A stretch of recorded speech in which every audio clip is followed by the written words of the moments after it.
The winding road to the manor was flanked by ancient oaks draped in Spanish moss, their gnarled branches reaching out like skeletal fingers.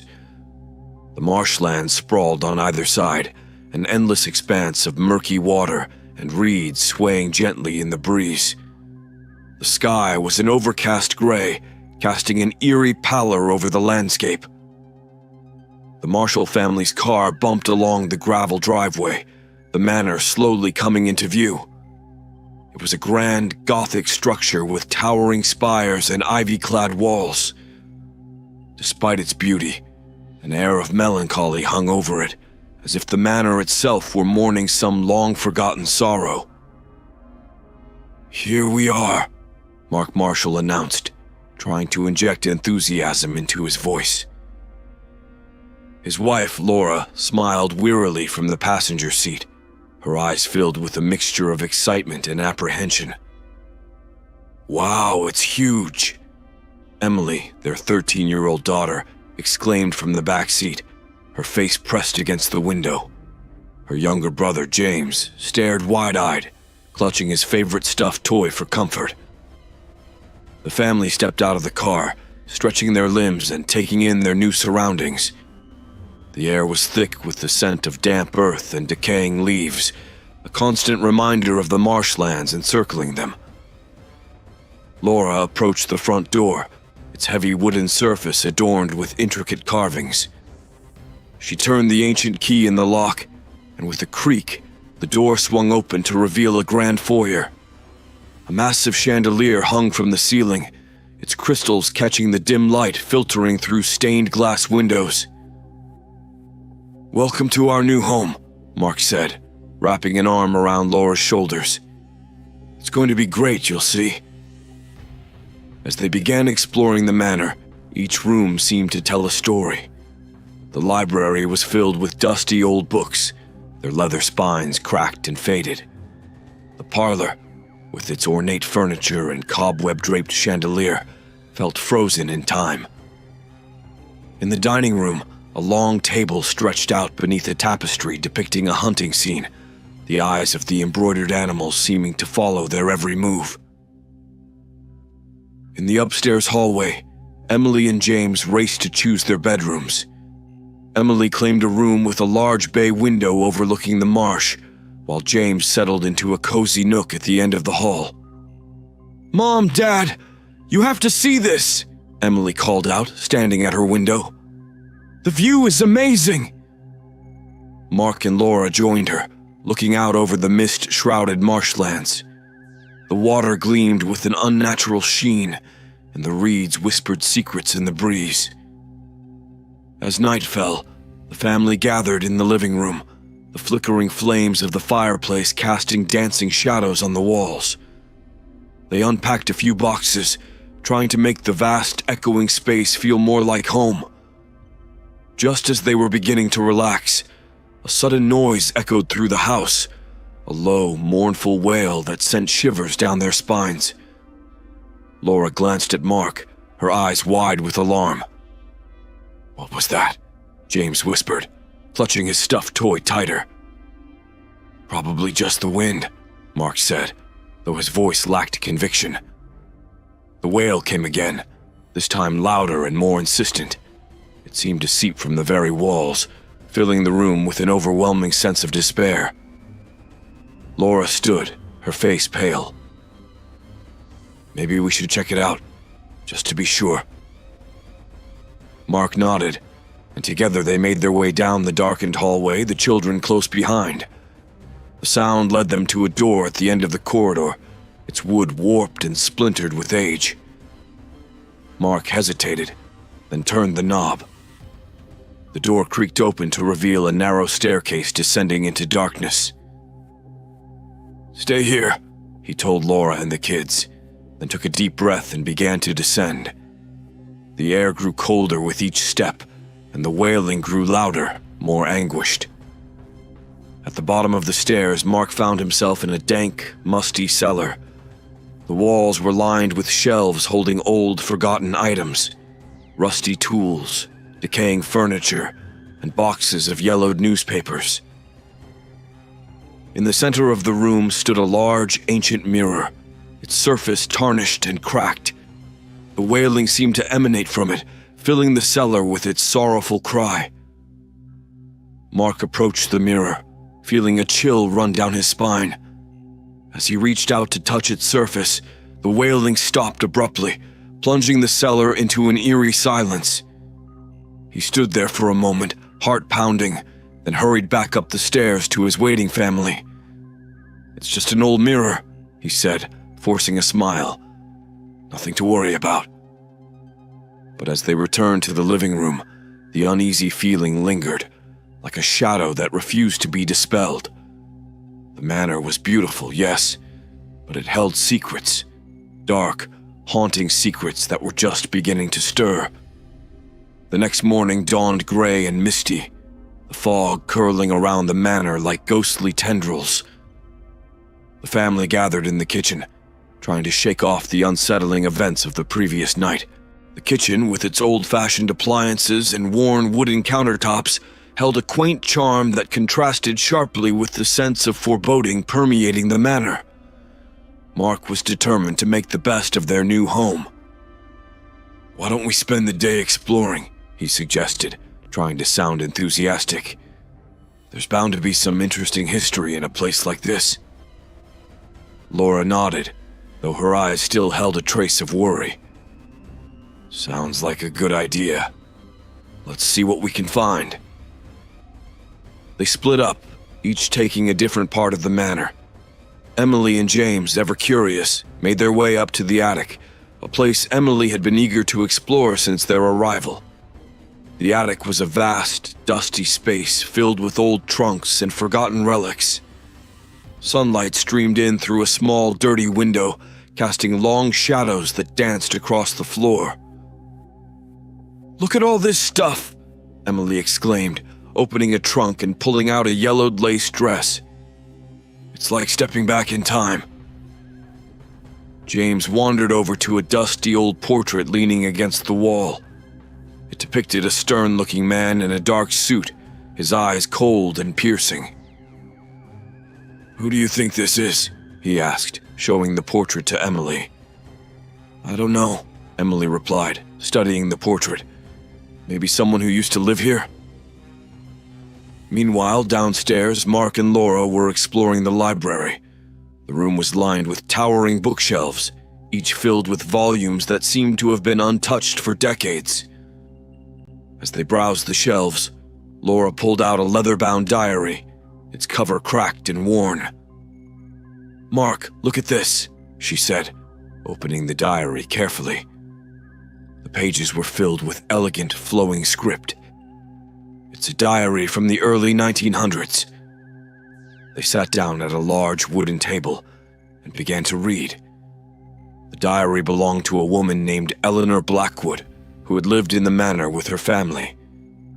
Her entry started out cheerful and detailed, describing the joys of their new home and the beauty of the surrounding marshlands. But as they read further, the tone of the diary changed. Eleanor wrote of strange occurrences, unexplained noises, sightings of ghostly figures, and a growing sense of dread that seemed to permeate the manor. "Listen to this," Laura said, her voice trembling slightly. "May 13th, 1907. The wailing grows louder each night. We hear it in the walls, in our very bones. I fear for our sanity and for our souls. The marshlands hold secrets, dark and terrible, and I feel they are closing in on us." Mark frowned, the hairs on the back of his neck standing up. "That's unsettling. Do you think the wailing she heard is the same as what we heard last night?" Laura nodded slowly. "It's possible. But what does it mean? What happened to them?" As they continued reading, they discovered more about the Blackwood family's descent into madness. Eleanor's final entry was particularly chilling. "June 21st, 1907. The Marsh has taken them, my husband, my children. I am alone and I fear I will be next. The spirits are angry, restless. I must find a way to appease them, to end this curse." Mark and Laura exchanged worried glances. "A curse?" Mark said, his voice barely above a whisper. "Do you think that's what's happening to us?" Before Laura could answer, Emily and James burst into the room, their faces flushed with excitement. "Mom, Dad, you have to see this!" Emily exclaimed, holding up an old photograph. The photograph was faded and yellowed with age, showing a family standing in front of the manor. The parents and their 3 children were dressed in early 20th century attire, their faces solemn. Laura and Mark recognized them immediately from Eleanor's descriptions in the diary. "It's the Blackwood family," Laura said, a sense of dread settling in her stomach. "They're the ones who disappeared." James pointed to the background of the photograph. "Look closely. Do you see that?" In the distance, partially obscured by the fog, was a shadowy figure standing in the marsh. Its features were indistinct, but its presence was unmistakably eerie. Mark took a deep breath, trying to steady himself. "We need to find out what happened to them, and why their spirits are still here." As they pieced together the Blackwood's tragic history, the Marshall family couldn't shake the feeling that they were being watched, that the past was reaching out to pull them into its grasp. The manor was no longer just a home. It was a living entity, haunted by the echoes of its dark and terrible past. The days passed in a blur of activity as the Marshalls continued to settle into their new home. Yet, despite their efforts to bring warmth and comfort to the manor, a pervasive sense of unease lingered. The shadows seemed to grow longer, the air heavier, and an inexplicable chill often swept through the halls. Emily and James were the first to experience the otherworldly presence more directly. One evening, as the sun dipped below the horizon, casting a blood-red glow over the marshlands, the children ventured outside. Emily had promised James a closer look at the marsh, and their parents had reluctantly agreed, reminding them to stay close to the manor. They walked along the edge of the property, the tall reeds rustling in the breeze. The marsh stretched out before them, a labyrinth of dark waters and treacherous bogs. The air was thick with the scent of damp earth and decaying vegetation. "Look at that," James whispered, pointing to a distant part of the marsh where the fog was particularly dense. "Do you see something moving?" Emily squinted, trying to make out the shape. At first, it seemed like a trick of the light, but then she saw it, a shadowy figure moving through the mist. It was tall and gaunt, its movements slow and deliberate. "I see it," Emily replied, her voice barely above a whisper. "What do you think it is?" "Maybe it's one of the spirits Mom and Dad were talking about," James suggested, his eyes wide with a mix of fear and curiosity. Before Emily could respond, the figure turned, and though its features were obscured by the fog, they felt its gaze upon them.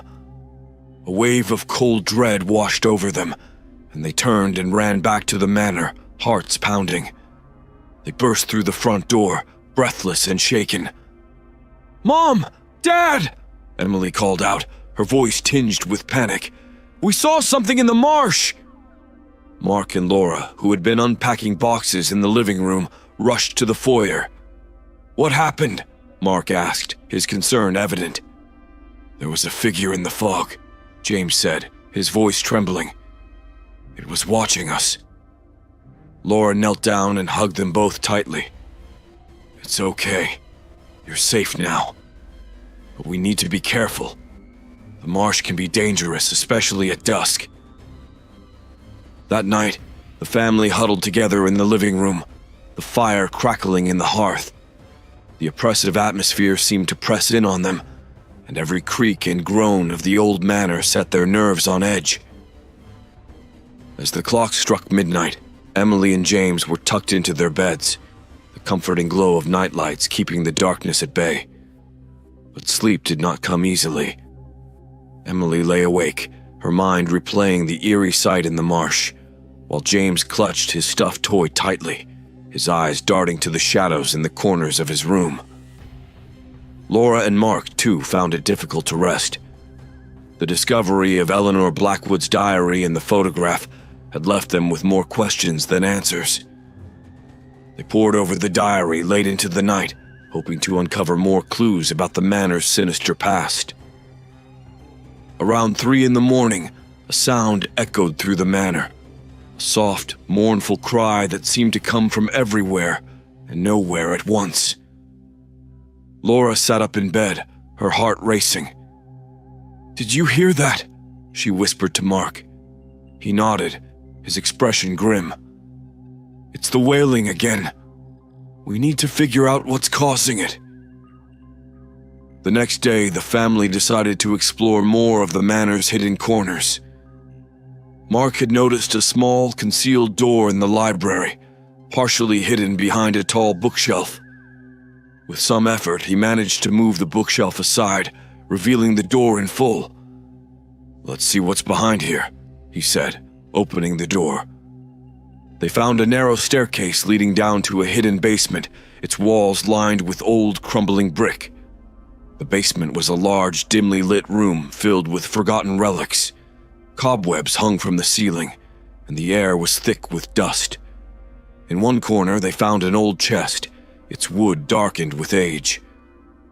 "Help me open this," Mark said, and together they lifted the heavy lid. Inside were more diaries, photographs, and letters, all belonging to the Blackwood family. As they sifted through the items, they came across a letter from Eleanor, written in a hurried, desperate hand. June 19th, 1907. The spirits grow more restless with each passing day. They demand justice for their deaths, and I fear they will not be appeased until they have it. We are prisoners in our own home, held captive by the sins of the past.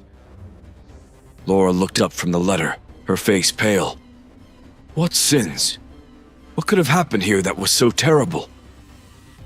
Before Mark could answer, Emily and James, who had been exploring another part of the basement, called out, "Mom, Dad, come look at this."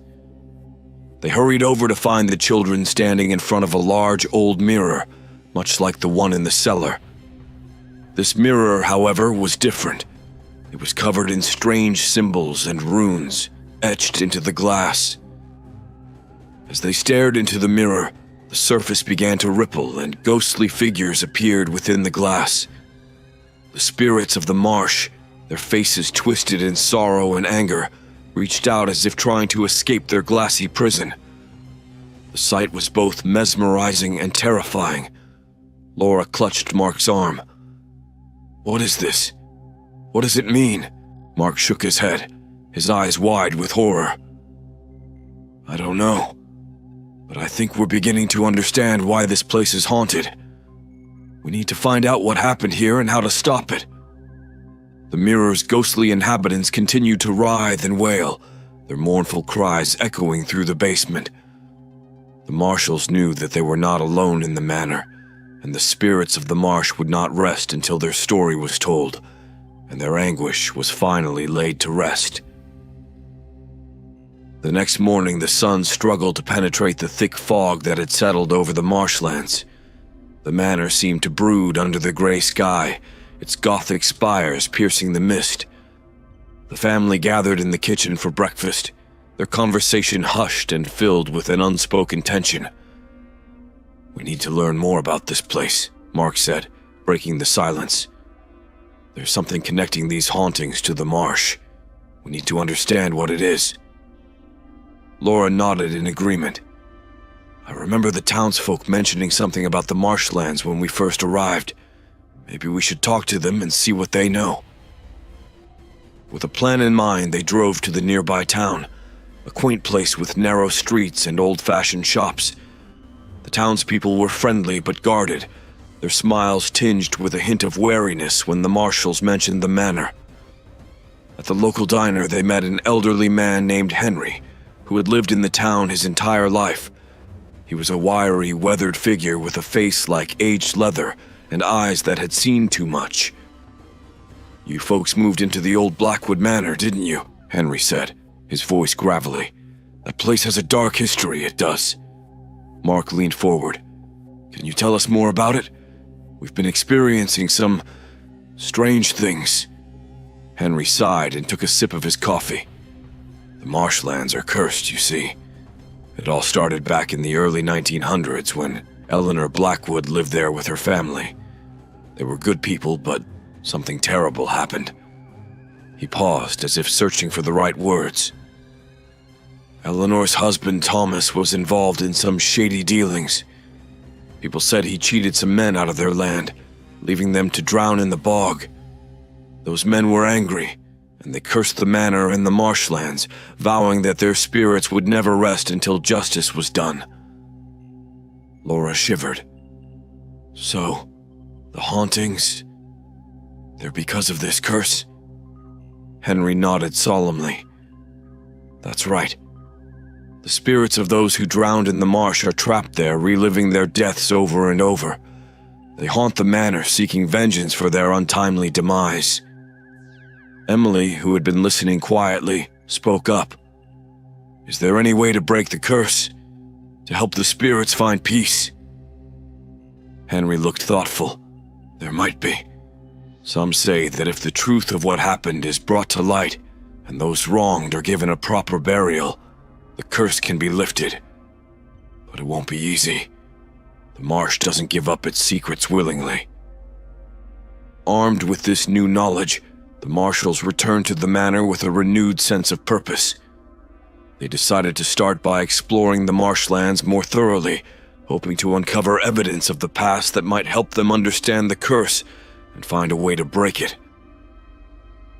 The marsh was a labyrinth of murky waters and dense reeds, its treacherous paths difficult to navigate. They moved cautiously, keeping close together as they ventured deeper into the heart of the marsh. As they walked, they came across remnants of an old settlement, rotting wooden beams, rusted tools, and fragments of pottery half buried in the mud. The air was thick with the smell of decay, and the oppressive silence was broken only by the occasional splash of a frog or the distant cry of a bird. Suddenly, James stumbled upon a stone marker, partially covered in moss. He called out to the others, who hurried over to examine it. The marker was engraved with names and dates, a makeshift memorial for those who had died in the marsh. "This must be it," Mark said, brushing away the moss to reveal more of the inscription. "These are the names of the men who cursed the manor." Emily pointed to a nearby patch of disturbed earth. "Look, over there. It looks like something was buried here." They began to dig, their hands quickly becoming covered in mud. After what felt like hours, they uncovered a small chest, its wood damp and rotting. Mark carefully pried it open, revealing a collection of personal items, lockets, letters, and other keepsakes that had belonged to the men who had died. Laura picked up a letter, its ink faded but still legible. It was a final plea for justice, written by one of the men before he met his fate in the marsh. Tears welled in her eyes as she read it aloud, the words a poignant reminder of the lives lost. "We need to give them a proper burial," Laura said, her voice choked with emotion. "It's the only way to bring them peace." As they gathered the items and prepared to lay the spirits to rest, the air grew colder and the fog thickened around them. They could feel the presence of the spirits, watching, waiting. The marsh seemed to hold its breath as they worked, the oppressive silence growing more intense. Finally, they placed the items back into the chest and buried it once more, this time with reverence and respect. Mark said a few words, a makeshift eulogy for those who had died unjustly. As they stood back, the ground seemed to shift, and the fog began to lift. The air grew warmer, and the oppressive weight that had hung over the marsh began to dissipate. The marshals felt a sense of relief, as if a heavy burden had been lifted from their shoulders. But even as they made their way back to the manor, they knew their task was not yet complete. The spirits had been acknowledged, but the full truth of what had happened remained hidden. The curse was weakening, but it was not yet broken. The Marshals would have to delve deeper into the Manor's dark history to find the final pieces of the puzzle and bring true peace to the restless spirits of the marsh. The Marshals returned to the Manor, feeling a tentative sense of accomplishment after their discoveries in the marsh. As night fell, they hoped their actions would bring some peace to their haunted home. However, the Manor had other plans. The wind howled outside, rattling the windows and making the old house creak and groan. Despite their exhaustion, sleep was elusive. The unsettling sense of being watched seemed to have intensified, not abated. Emily lay in her bed, staring at the shadows dancing on the ceiling. She tried to focus on happy thoughts, but the memory of the shadowy figure in the marsh kept creeping back. Eventually, her eyelids grew heavy, and she drifted into a fitful sleep. In her dream, she was standing in the marsh, the fog thick around her. The water lapped at her feet, cold and clammy. She tried to move, but her feet were stuck in the mud. Panic set in as she struggled, but the more she fought, the deeper she sank. Suddenly, ghostly hands emerged from the water, grasping at her legs and pulling her down. Emily screamed, but no sound came out. She looked up to see the shadowy figure from the marsh looming over her, its eyes glowing with a malevolent light. The hands pulled her under the water, and she felt herself drowning, the murky water filling her lungs. With a gasp, Emily jolted awake, her heart racing.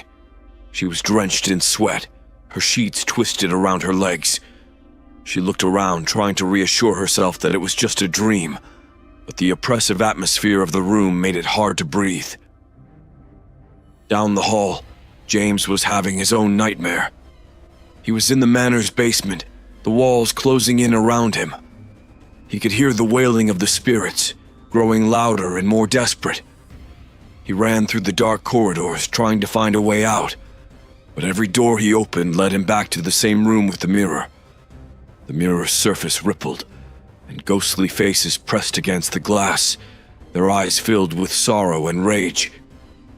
James backed away, but the room seemed to shrink, forcing him closer to the mirror. The wailing grew louder, a deafening cacophony that threatened to drive him mad. "Help me!" he screamed, his voice echoing off the walls. But no one came. The mirror's surface shattered, and the spirits poured out, surrounding him. He felt their cold hands on his skin, their whispers in his ear, and then everything went black. James awoke with a start, his throat raw from screaming. He looked around his room, trying to shake off the lingering terror of the dream. The nightlight cast a faint glow, but the shadows seemed darker, more menacing. He clutched his stuffed toy and tried to calm his racing heart. Meanwhile, Mark and Laura were not spared from the night's terror. Laura dreamt she was wandering through the Manor's halls, searching for her children. The house seemed to twist and change around her, the walls shifting and the rooms elongating. She heard Emily and James calling for her, their voices distant and echoing. She ran towards the sound, but the hallways stretched on endlessly. The wailing of the spirits filled her ears, drowning out her children's cries. She turned a corner and found herself in the cellar, the old mirror standing before her. The surface was dark and still, but as she approached, it began to glow, and a figure appeared, a woman, her face twisted with grief and anger. "You cannot save them," the woman whispered, her voice a chilling hiss. "The curse binds us all."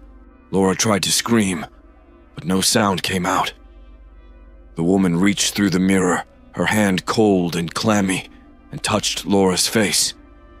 Laura felt a jolt of pain and fear, and then she woke up, gasping for breath. Mark was already awake beside her, his face pale and sweaty. "I had a nightmare," he said, his voice trembling. I was in the marsh, sinking into the mud. The spirits were there, pulling me down. Laura nodded, her own fear mirrored in his eyes. I dreamt about the manor and a woman. She said we couldn't save the children. They sat in silence for a moment, the weight of their shared nightmares hanging heavy in the air. Mark took Laura's hand, trying to draw strength from her presence. "We need to do something," Mark said. "These dreams, they're more than just nightmares. The spirits are trying to tell us something." Laura nodded. "We have to find out more about the curse, about what really happened here. The answers are somewhere in this manor, or in the marsh. We can't ignore this any longer." The next day, exhausted but determined, the family gathered in the living room to discuss their next steps. The air was thick with a sense of urgency and fear. The children recounted their nightmares, their voices trembling, and the adults shared their own harrowing experiences. "We need to figure out who the woman in the mirror is," Emily said. "She's trying to tell us something." James nodded. "And we need to find out more about the men who cursed the marsh. There has to be a way to lift the curse." Mark and Laura exchanged a glance. "We'll start by searching the manor for more clues," Mark said. "We've only scratched the surface of what's hidden here, and if we have to, we'll go back to the marsh and dig deeper." As they began their search, the sense of foreboding remained, but so did a spark of determination. The marshals knew they were racing against time, but they were determined to uncover the truth and end the curse that haunted their home. The night terrors had shown them the stakes were higher than ever, and failure was not an option. Despite their resolve, the eerie presence in the manor only seemed to grow stronger. Poltergeist activity increased, disrupting their every attempt to uncover the truth. The days were filled with unexplained events. Objects moved on their own, eerie sounds echoed through the halls, and the air grew colder with each passing hour. One afternoon, as Emily and James played in the parlor, a gust of cold wind swept through the room, extinguishing the fire in the hearth. The temperature plummeted, and the children watched in terror as the heavy curtains began to flutter, despite the windows being firmly closed. The air grew thick with the scent of damp earth and decaying vegetation. "Emily, look!" James pointed to the mantelpiece where a row of porcelain figurines stood. One by one, the figurines lifted into the air, suspended by an unseen force. They hovered for a moment before crashing to the floor, shattering into pieces. Emily grabbed James's hand, pulling him towards the door. "We need to find Mom and Dad!" They rushed out of the room, their footsteps echoing through the empty halls. Meanwhile, in the library, Mark and Laura were poring over the old diaries and letters they had found. The sudden drop in temperature made them look up, sensing that something was terribly wrong. "We need to check on the kids," Laura said, fear evident in her voice. Just as they stood up, the bookshelves began to shake violently. Books flew off the shelves, their pages fluttering like trapped birds. A low, guttural growl echoed through the room, reverberating off the walls. Mark grabbed Laura's hand. "Come on, let's go!" They ran into the hallway, colliding with Emily and James. "The parlor!" Emily cried. "It's happening again!" As a family, they retreated to the living room, trying to make sense of the chaos. The haunting had become more aggressive, more determined. They needed to find a way to stop it before it consumed them all. "We need help," Mark said, his voice shaking. "There has to be someone in town who knows more about this curse." That evening, they returned to the town and found themselves at the doorstep of an old ramshackle house on the outskirts. The house belonged to Agnes, an elderly woman known for her knowledge of local folklore and the supernatural. Her reputation as a wise woman and a healer had earned her both respect and fear among the townsfolk. Agnes welcomed them in, her keen eyes assessing them as they explained their predicament. "The spirits in the marsh are restless," she said, her voice soft but firm. "They are bound by a curse that ties them to your manor and the bog. The Blackwoods are only part of the story. To truly understand, you must delve deeper into the history of the land itself." She handed them an old map, yellowed with age and marked with strange symbols. "This map shows the original boundaries of the marshlands and the sites where people have disappeared over the years.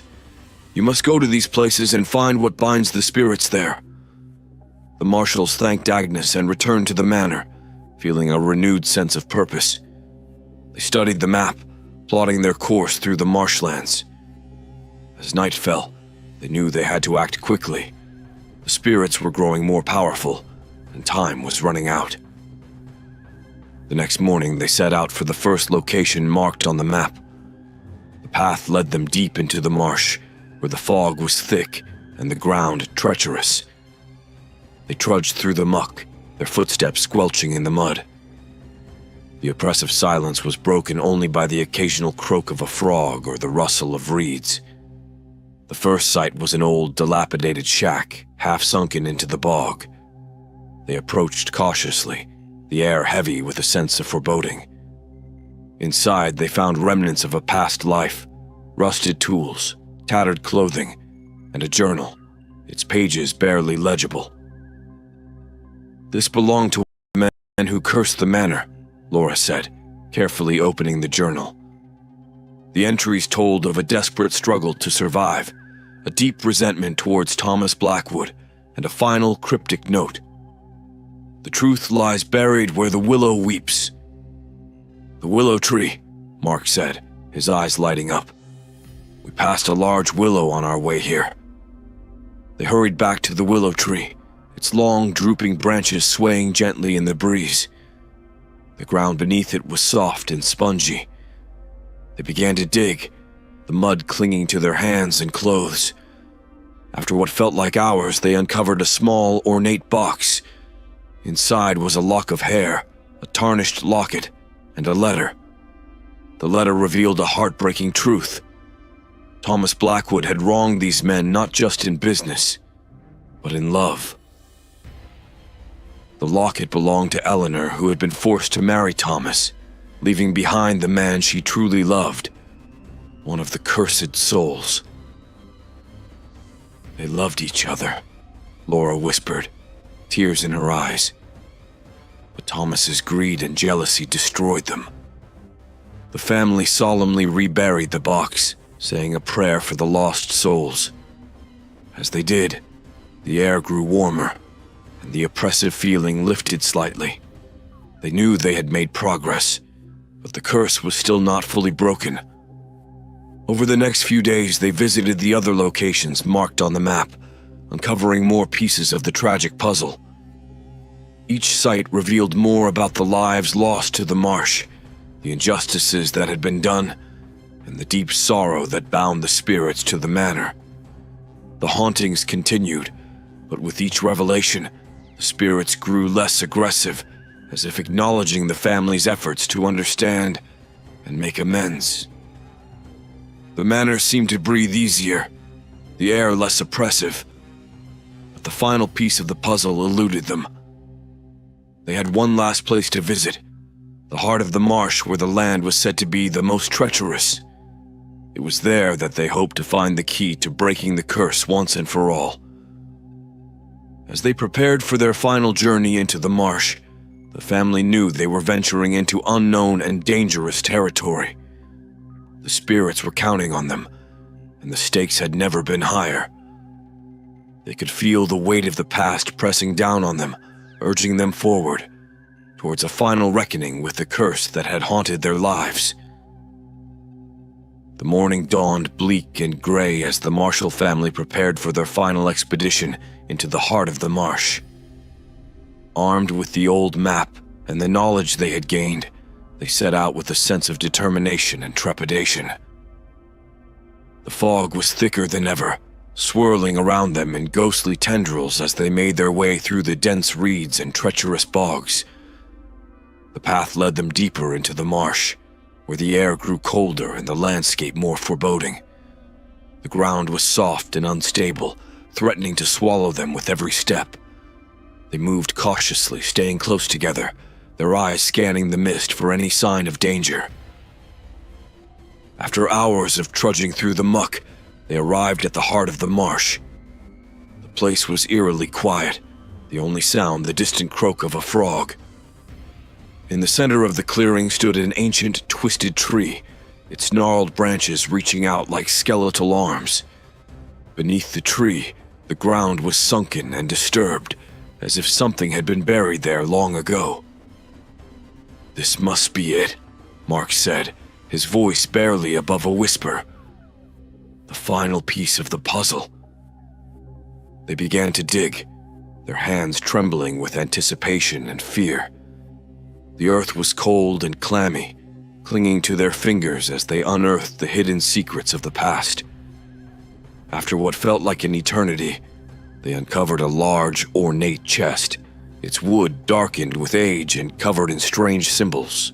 The family stood together, their hearts filled with relief and hope. They returned to the living room, exhausted but triumphant. The air was warm, and the flickering light of the fireplace cast a comforting glow. The manor, once a place of sorrow and fear, was now filled with a sense of renewal and possibility. The next morning, the sun rose over the marshlands, casting a golden light over the landscape. The fog had lifted completely, revealing the beauty of the land. The family stood together on the porch, taking in the view. "We did it," Mark said, his voice filled with pride. "We broke the curse." Laura nodded, her eyes filled with tears. "We brought peace to the spirits and to this land." Emily and James smiled, their faces alight with happiness. "The manor feels different now," Emily said. "It feels like home." James nodded. "It feels like a new beginning." As they stood together, the weight of the past lifted. The Marshalls knew they had not only saved their home, but also brought peace to the restless spirits of the marsh. The manor, once a place of darkness and sorrow, was now a place of light and hope. They had faced their fears, confronted the past, and emerged stronger for it. The cursed manor in the marsh was no longer cursed, but a place of healing and renewal. The family had forged a new future, one built on understanding, forgiveness, and love. And as the sun rose higher in the sky, they knew they were ready to embrace whatever came next. Together, Laura carefully opened the chest, revealing its contents. An old, tattered book, a bundle of letters, and a collection of personal items, lockets, rings, and other keepsakes.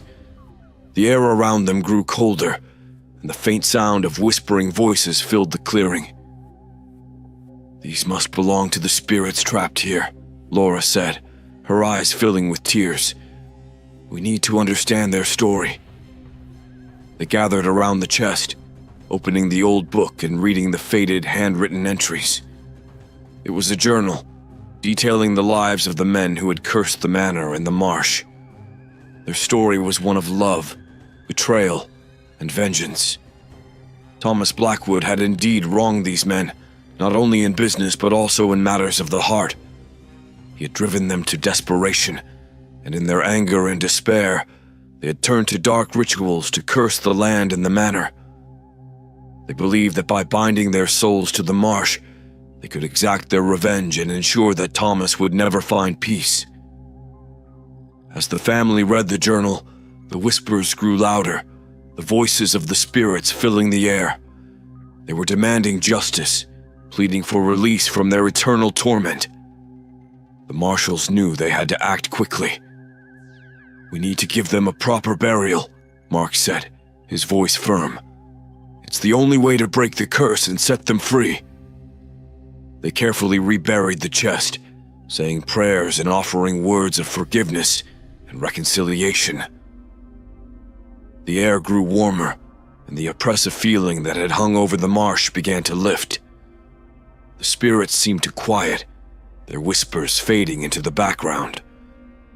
But as they turned to leave, a sudden gust of wind swept through the clearing, and the ground beneath them began to shake.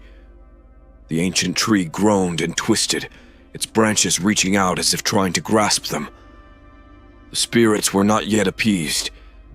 There was still one final reckoning to be had. The family stood their ground, determined to see their mission through. They held hands, forming a circle around the chest, and began to speak to the spirits, calling for peace and forgiveness. The air grew colder and the whispers returned, louder and more insistent. Then, from the shadows, a figure emerged. It was the woman from Laura's dream, her face pale and gaunt, her eyes filled with sorrow and rage. She was Eleanor Blackwood, the key to the curse. "You cannot save them," Eleanor said, her voice a chilling hiss. "The curse binds us all. The sins of the past cannot be undone." Laura stepped forward, her heart pounding. "Eleanor, we know your story. We know the pain and suffering you endured. But we also know that holding on to this anger and hatred will only keep you and the others trapped in this torment. Please let us help you find peace." Eleanor's eyes flickered with uncertainty, her form wavering. I don't know how." "You have to forgive," Laura said softly. "Forgive Thomas, forgive yourself, and let go of the past. Only then can you and the others find rest." For a moment the clearing was silent, the air heavy with anticipation. Then, slowly, Eleanor nodded. "I will try." As Eleanor's form began to fade, the ground stopped shaking, and the oppressive atmosphere lifted. The spirits' whispers grew softer, and the cold chill in the air dissipated. The family felt a sense of relief wash over them, knowing they had done all they could.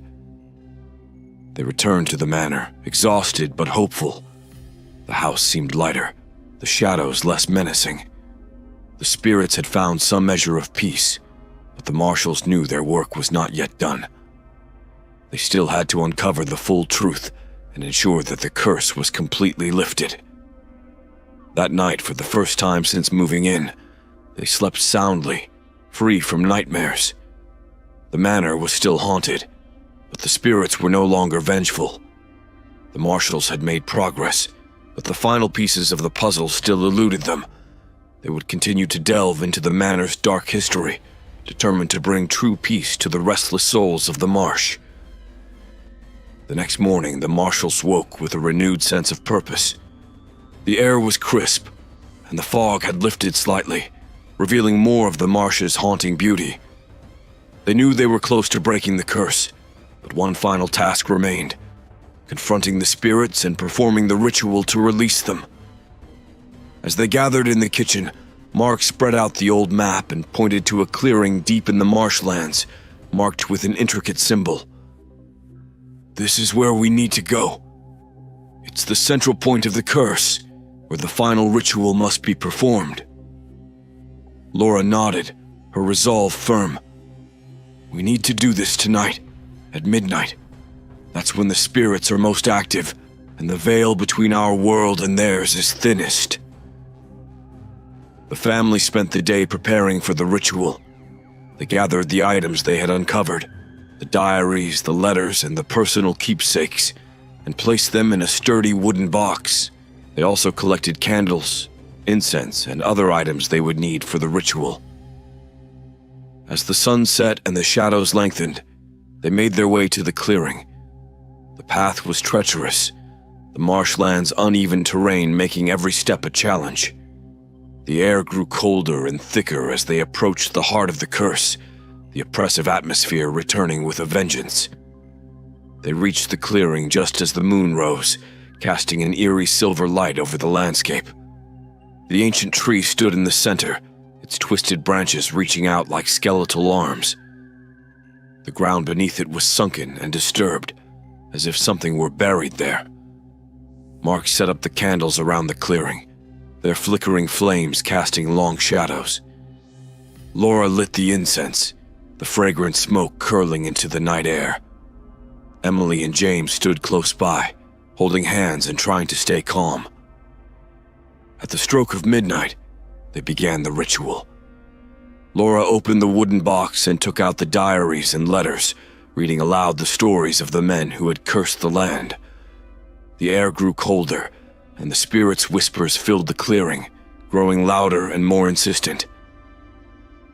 "We acknowledge your pain and your suffering," Laura said, her voice steady despite the fear gnawing at her heart. "We offer these tokens of your lives, your loves, and your losses in the hope that you will find peace." As she spoke, the candle's flames flickered, and the ground beneath the tree began to tremble. The spirit's whispers grew louder, a cacophony of sorrow and anger. The marshals stood their ground, determined to see the ritual through. Mark stepped forward, holding the bundle of letters and the personal keepsakes. "We seek to right the wrongs of the past," he said, his voice firm. "We offer these items as a symbol of our desire for reconciliation and forgiveness." He placed the items at the base of the tree, and as he did, the ground shook more violently. The spirit's whispers became a roar, and ghostly figures began to emerge from the shadows, their forms flickering in the moonlight. Emily and James clung to each other, their eyes wide with fear. "Mom, Dad, what's happening?" James asked, his voice trembling. "It's okay," Laura said, trying to reassure them. "We're almost there, just a little longer." The ghostly figures moved closer, their eyes filled with sorrow and rage. The air grew colder, and the candle's flames flickered wildly. The marshals could feel the spirit's presence, their pain and anger almost palpable. Laura took a deep breath and spoke the final words of the ritual. "We ask for your forgiveness and your release. Let go of your anger and your sorrow and find peace in the afterlife." As she finished speaking, a blinding light filled the clearing, and the ground beneath the tree split open. The spirits' forms wavered, and one by one, they began to fade, their whispers turning into sighs of relief. The air grew warmer, and the oppressive atmosphere lifted. The tree's branches trembled, and the ancient trunk split open, revealing a hidden cavity. Inside was a small, ornate box covered in dust and cobwebs. Mark carefully retrieved it and opened it, revealing a collection of old, tarnished coins. "These must be the coins Thomas Blackwood took," Mark said, his voice filled with awe. "The source of the curse." Laura nodded, her eyes filled with tears. "We need to bury these properly, to ensure the curse is fully lifted." They dug a small hole at the base of the tree and placed the coins inside, covering them with earth. As they did, the tree's branches seemed to relax, and the air grew warmer still. The clearing was filled with a sense of peace and tranquility, as if the land itself were finally able to rest. The marshals stood together, their hearts filled with relief and hope. The spirits had been acknowledged, their pain and suffering recognized. The curse was lifting, and the manor and marshlands were finally at peace. As they made their way back to the manor, the first light of dawn began to break over the horizon. The fog lifted, revealing the beauty of the marshlands in the early morning light. The air was filled with the sounds of birdsong, and the oppressive weight that had hung over the manor was gone. The family knew their journey was not yet complete.